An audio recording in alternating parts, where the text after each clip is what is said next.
عثمان رضی اللہ تعالی عنہ 12 سال خلافت دا پک گزرے ہے. بلوائیاں نے، سبائیاں نے، منافقہ نے کیرا پالے ہے. ایک کی رٹ لگائی ہے کہ خلافت تو معزول ہو جاؤ، لیکن حضرت عثمان نے کیا نہ میں خلافت تو معزول ہوواں گا اور نہ میں دنگا و فساد ہونے دیاں گا.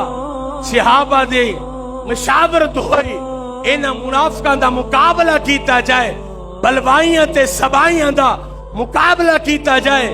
لیکن سیدنا عثمان نے کیا اگر میری جان دی وجہ تو مدینے دی سرزمین نو رنگیا جائے عثمان پسند نہیں کردا، میں شہید ہننا تا ہو جاواں، لیکن نبی رحمت دے شہر دی مدینے دی حرمت پامال نہیں ہونی چاہیے دی.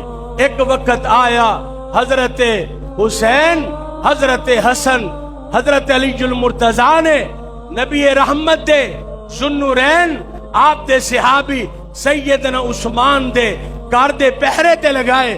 بلوائیاں نے انہاں نال بھی ظلم کیتا.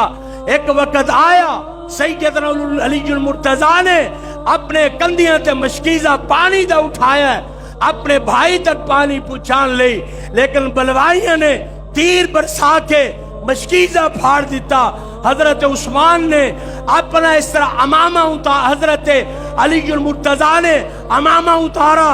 حضرت عثمان دی حویلی تو آپ دے ریسٹ ہاؤس تو آپ دے گھر دے سامنے صحن دے اندر بکھیر دیتا.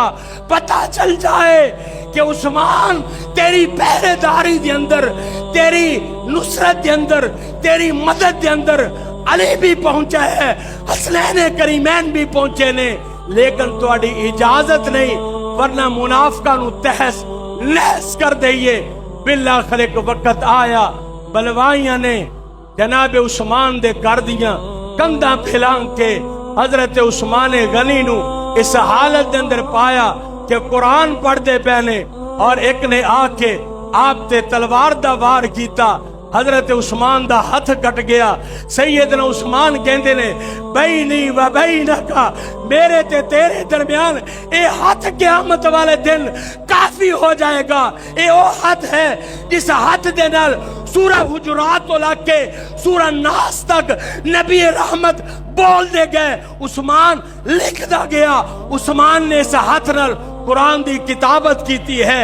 اے ظالم ایتھے ہی بس نہ کیتی، ایک نے آ کے وار کیتا، دوسرے نے آ کے حضرت عثمان غنی نو اس طرح گرا کے حضرت عثمان 82-84 سال دے بابا جی قرآن پڑھ دے اس دنیا تے رخصت ہو گئے.